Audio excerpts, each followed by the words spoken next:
Here we go. Welcome to our discussion on green experiments in affordable urban housing. I'm SORAYA SARHADDI NELSON, the host of Common Ground, which is a talk show podcast based in Berlin. The German capital has an architectural mix forged by history, culture, and the Cold War, making for a rather iconic cityscape. It's a blend of 19th century ornate homes and museums and communist-era apartment buildings known as Plattenbau, as well as a combination of modern and historic construction in buildings like the German Parliament or Bundestag. But with this eclectic mix and Berlin's population boom comes an urgent need for affordable and sustainable housing that is future-oriented. Joining me today to talk about how to address this daunting task are Jonny Klokk, a partner at MAD Architecture, which is a Norwegian firm drawing up one of Berlin's most interesting projects, Michael Green, principal at Michael Green Architects in Vancouver, and the author of The Case for Tall Wood Buildings, and a Berlin official in the hot seat on affordable and sustainable housing, Manfred Kühne, who heads the Urban Planning and Projects Department at the Senate Department for Urban Development. Thank you, gentlemen, for being on this panel. Thanks for having us. Thank you. So let's start with Manfred to sort of set the stage for what's happening in Berlin. Do you think that the city is winning or losing the battle on ensuring affordable housing? Nobody knows, but we are fighting hard. We just have had elections, and the affordable housing issue was one of the major topics.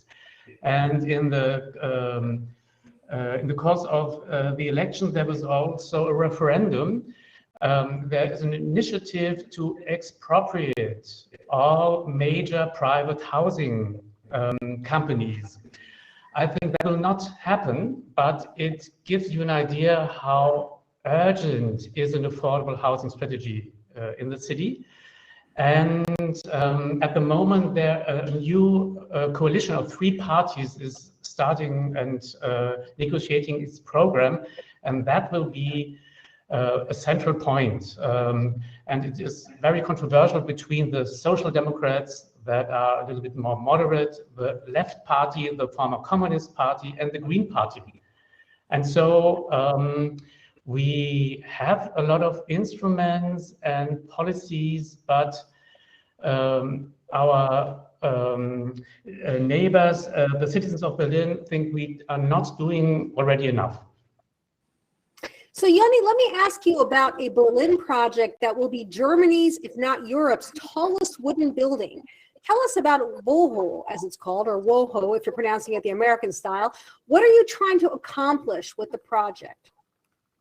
Well, it's a new high-rise planned in Kreuzberg. So the Woho is an abbreviation for Wohnhochhaus. Excuse my German, but it's a state-of-the-art timber high-rise building built after the Berlin high-rise model, which is a really interesting topic because when we were invited to join the competition together with a lot of international firms and German firms, it was a brief that was unlike anything we had ever seen.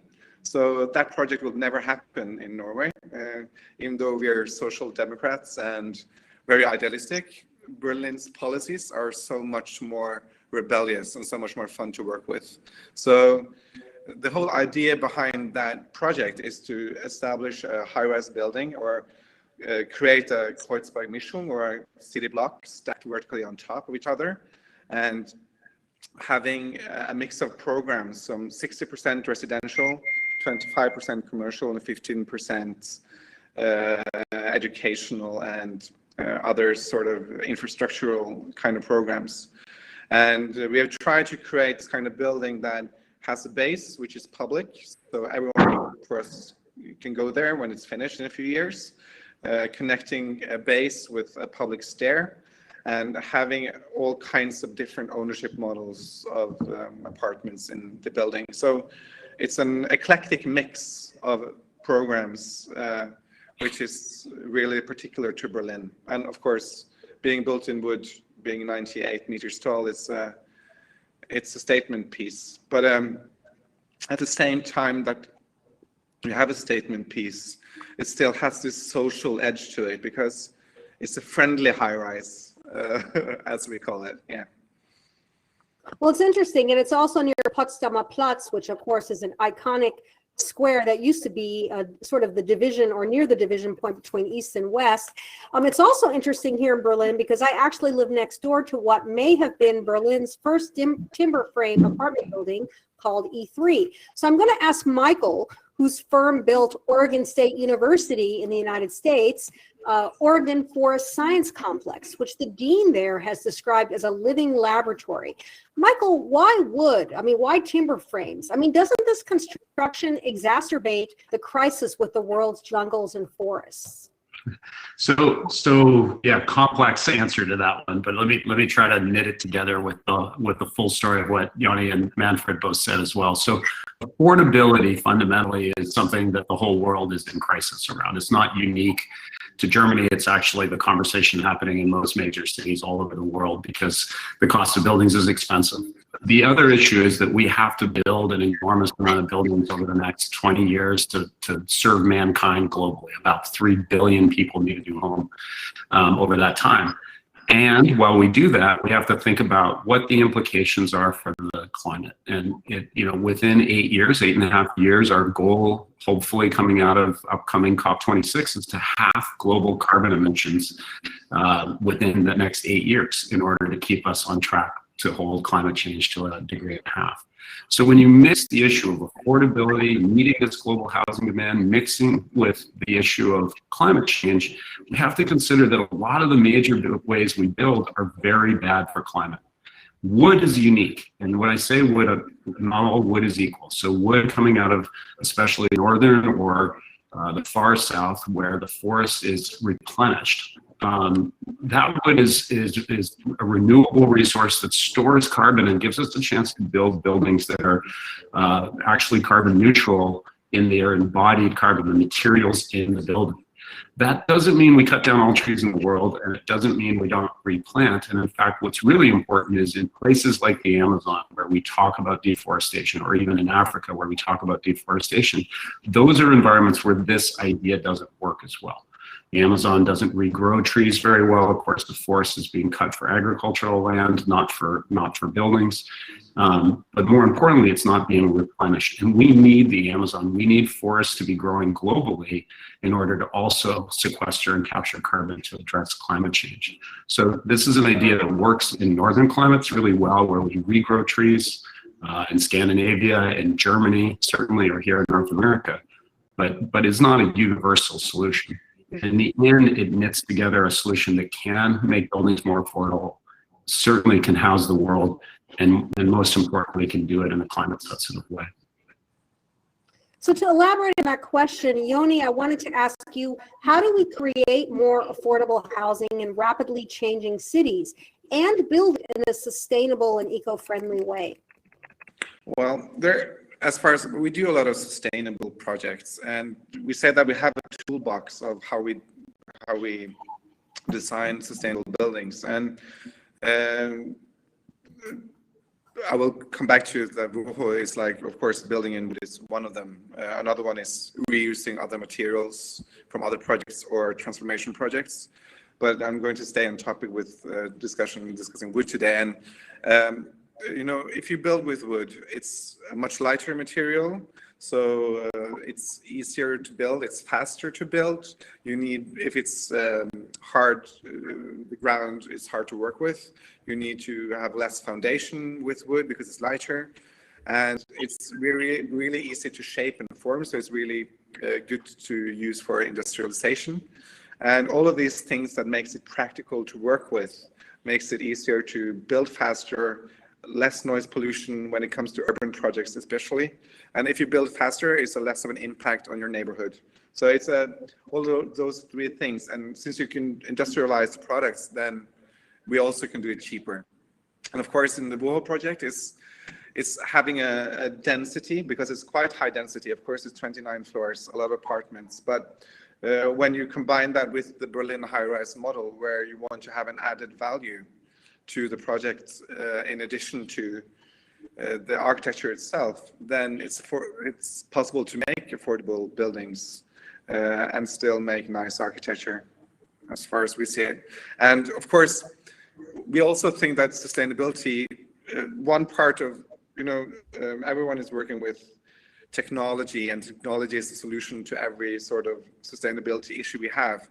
But the use of old-fashioned materials such as wood, or old-fashioned thoughts such as the reuse of materials might be just as well a way to add, instead of focusing everything on energy and technology, as far as we see it.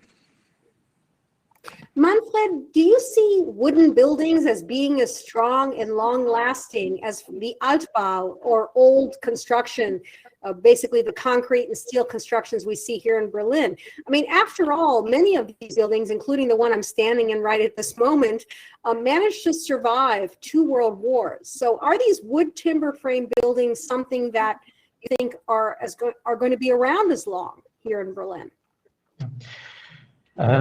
You are right. We have a long-standing heritage of hybrid constructions. When Berlin was founded as a colonial city in the late Middle Ages, it was a city completely constructed as a timber city. And only in the early 20th century, the modernist movement insisted in concrete and steel and glass, as we all know. And already since the 1970s, there were different waves of rediscovering the traditional materials, local materials, regional materials. And now, when we are growing again as a city after a long phase of economical and demographic stagnation, we don't dare to come back to this traditional modernist strategies of constructing, and we developed that we have a surrounding in Brandenburg, a rural and a forest region, and we want to invite our neighbors in the surrounding of the city, where we have a lot of forests also in the ownership of the city of Berlin, to start a second forest revolution. We had a forest revolution in the 19th century when industrial age was prepared, and now we need one that makes the forests more sustainable and that gives material to the needs of new projects, and to integrate it in regional supply and manufacturing systems. We have a lot of investments in Brandenburg. Many European timber manufacturing companies are establishing their new factories, and we want to combine these developments in the rural areas and in the heart of our city. Yoni, what does it take to convince your clients or to convince cities to go ahead and create these high rises or low rises, for that matter, made out of wood, especially in population dense places like Germany? I mean, do people sort of, are they uncomfortable with the idea of doing timber frame, considering all the fires that go on, for example, in the United States, or are they, I mean, and what kind of wood are we talking about? I mean, is this just something that gets cut down, or are we talking, I mean, I've read the term, for example, cross-laminated timber. If you can just sort of explain a little bit about the coaxing process, if there is one, and also what is involved with the wood itself. Well, the technical bits about wood, I wouldn't go too deep into that, but it's everyone, like people imagine that wood is highly flammable, and of course it could be, but it's more that wood as a building material and a forest are two completely different things. So when you process the wood, and you use timber that's been growing for a long enough time so that it's thick enough, the resistance against fire is really good. So it is actually quite a lot better than a lot of other products. But of course, it's like the common opinion is, okay, we use logs in our ovens, so then everything will burn down. But it's just important to sort of separate the industrial thoughts behind it and the cozy wood fire. It's two different stories. So yeah. So and of course it's an industrial process to prepare wood for this purpose. Well, are clients coming to you though, asking for wood or for timber frame homes, or are you having to convince them, hey, this is actually a cool way we could do your house? Yeah, we try. Of course, since I'm located in Norway, like in Berlin, they really wanted to have a high-rise in wood. So that was kind of the prerequisite for the competition. If we do these kinds of projects in Norway, for instance, that where we do most of our work, we very often start with the idea of using massive timber constructions. And then it's a slight bit more expensive than using your average, your usual concrete slabs. So then it's usually sort of removed from the projects. But people are interested because it's all about going back to these kind of basic feelings, I think, in architecture. Wood it's beautiful to look at. It has a smell and it has a tactility that it's kind of a thing that the world wants and people want these days, because we've been through a decade or 2 decades of architecture being white plaster walls, which could be cool and nice, but I think there's always a trend going on that people needs to go back to the roots and more back to basics, and wood and timber offers this kind of this smells like my grandma's house, at least in Norway or in Canada, or my situation probably. So it has this kind of it has this kind of tactile feel to it, which is very different from white plaster walls. So Michael, you're but basically it's more expensive. I'm sorry. Go ahead, finish your sentence, Yoni. We had a bit of a so people want it, but it's not always they want to pay for it. I was going to say that's another expense, another discussion or expense, as the case may be. Michael, you're based in Canada, where cities sometimes mirror European ones, but not in others. Tell me about the trends that you're seeing in affordable and sustainable housing in your neck of the woods. So our practice works all over the world. So we get a little taste of what, we have projects in Sweden and in France right now, very tall wood buildings in France, as well as tall wood buildings throughout North America and just large buildings in wood. We only work in wood. So we have the fortune of clients come to us because they know they're interested in a wood building and they're interested in building sustainably. I think when it comes to cost, I think it's really important, and this is, I think, a universal reality, is that the dynamics of cost and in connection with carbon is going to change dramatically in the next 10 years. And what I mean by that is high intensity carbon materials like concrete and steel, which together represent almost 11% of man's greenhouse gas emissions, are going to see huge challenges as we start to put a price on carbon at a global level. I know locally and regionally we have carbon pricing, but as that becomes global, we'll see these wood buildings become remarkably less expensive than the alternative of steel and concrete. And so that dynamic of cost is about to change. Certainly throughout Europe and North America, I think that's an inevitability, and so I think that's why there's this surge in popularity. In North America, about 90% of people live in wood frame housing, so people are used to the idea of living in wood buildings. Very often, they don't connect the dots. That they look at the gypsum wall like behind you here and assume and forget that behind that is actually timber, and so. A lot of what Yoni's talking about how to educate people on these buildings is really a reminder that this is how they work. They've always been here. We've always lived in them. It's not unique. In fact, these mass timber buildings are far more durable, far more fire resistant, far more safe ultimately than even a light wood frame building. So that's another part of the conversation that has to be had with the public. When it comes to affordable, it's a really interesting thing because I think there's 2 parts of it. There's the technical affordability of buildings and how you make them. How do we reduce the cost?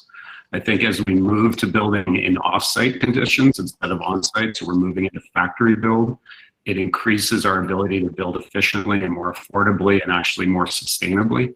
And so that's an increasing trend that will continue to happen here in North America, I'm sure in Europe as well.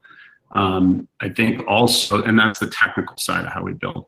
I think the other part of it is recognizing that affordability means different things in different places. And to me, affordability isn't just about the home or the apartment. It's about the entire system.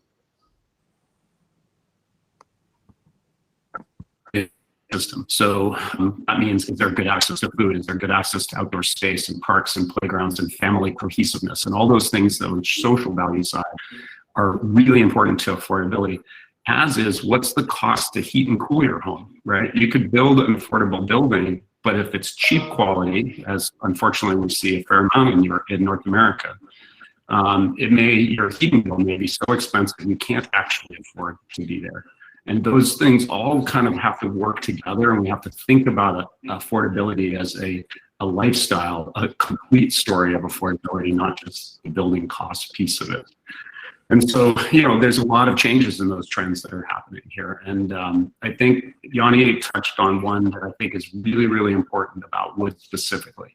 And that's that in the studies that we've looked at, when somebody works or lives when surrounded by wood products, the studies have shown that they actually take 8,000 less breaths a day. One of the studies we looked at. 8,000 less breaths a day is about stress. So when you're surrounded by natural materials, it reduces your stress levels. And what that means is you learn more quickly, you heal more quickly, you work more productively, and you live in a much less stressful environment. That seems to be from living around natural materials.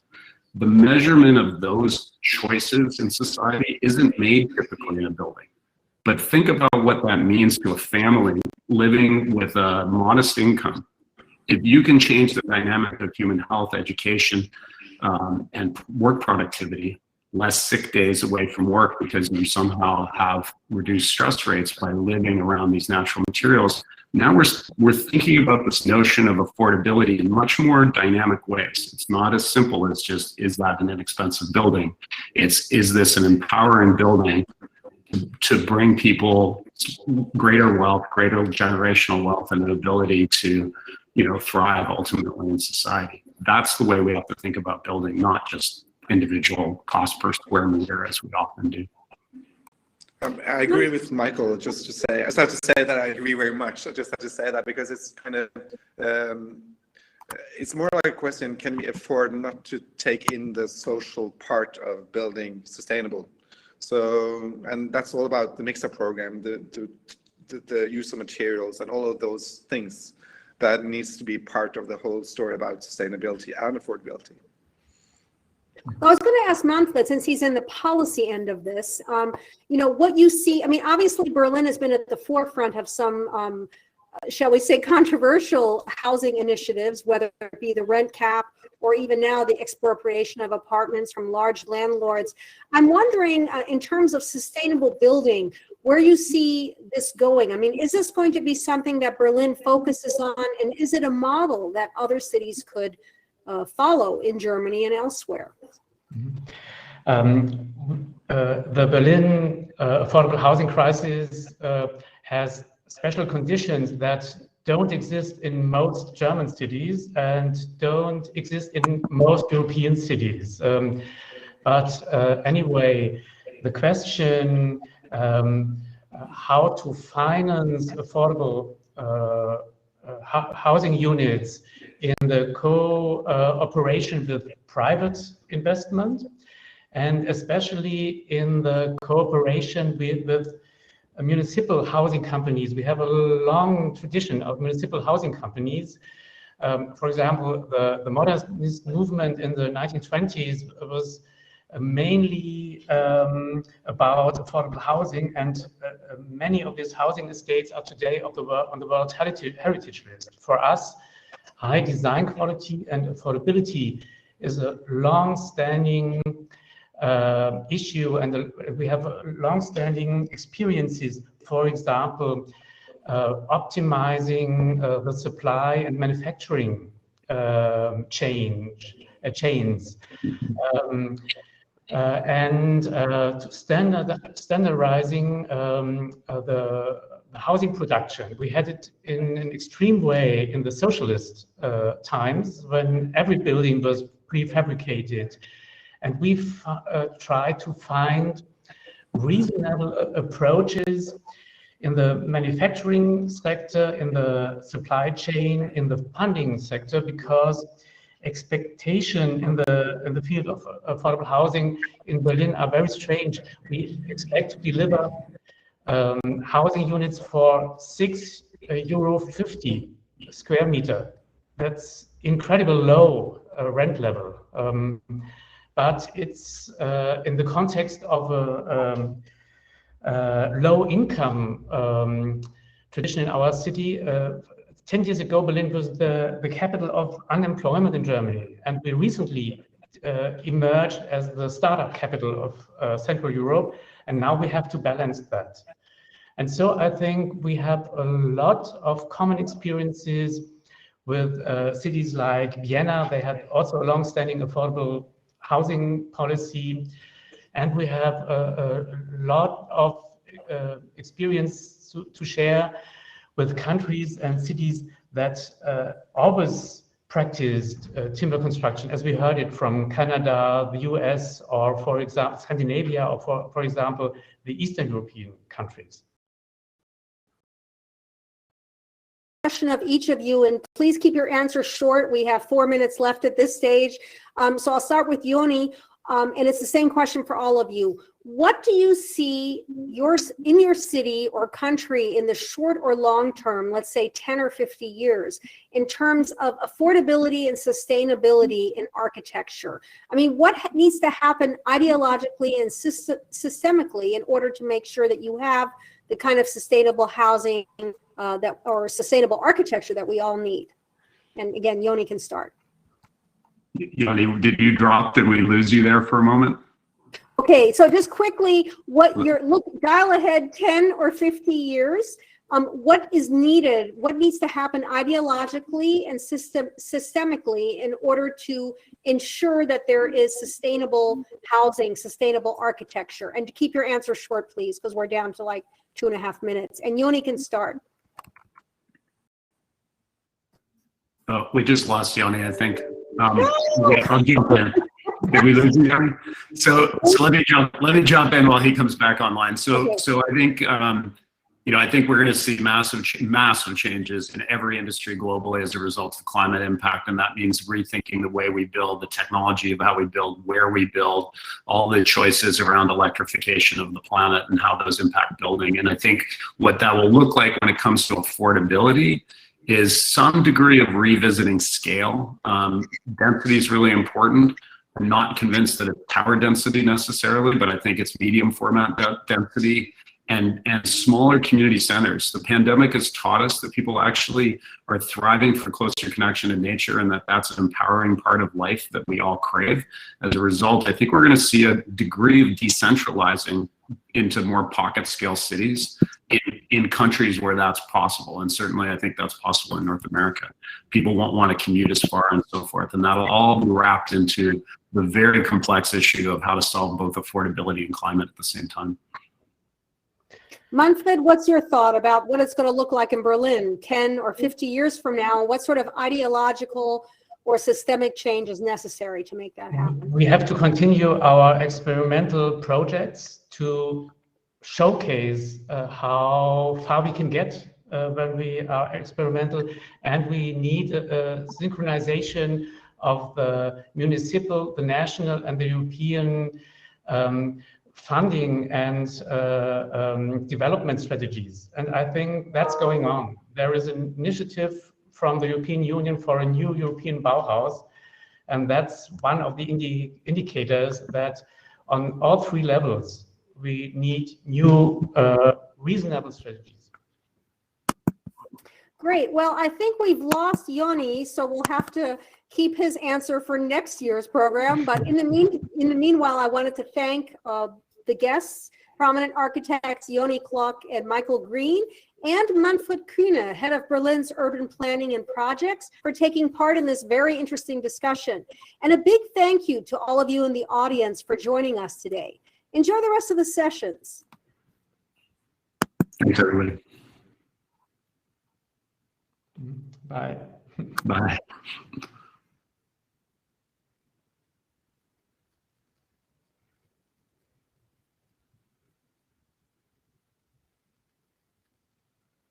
I love this. We just sit this out. Is that what's happening now?